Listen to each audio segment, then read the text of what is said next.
what's the groundwork they're laying out for stablecoins? Yeah, there is kind of this question of, is there going to be a dual regulatory framework for stablecoins for state banking regulators and the Fed, or is it just going to be at the Fed?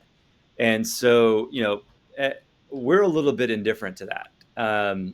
Obviously, you would think that maybe we are more state centric, but we also understand the value and the time saving for different stablecoin issuers if it's primarily a federally regulated uh, market operation.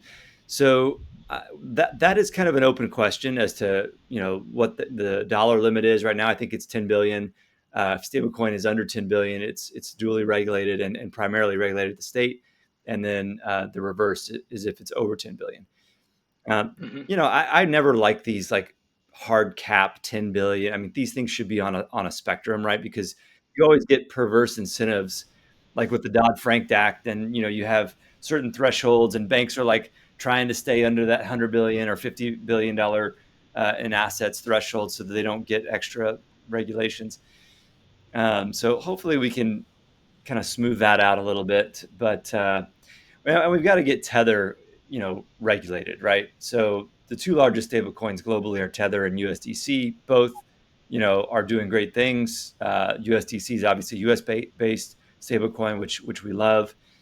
But Tether buys a lot of treasuries, and they're denominated in dollars. I mean, the vast Yeah. majority. I mean, essentially all Tether is denominated in dollars. So, their CEO recently came out saying that they're pursuing a Big Four audit. So we want to make sure that um, we're not closing the door for Tether to become operational in the U.S.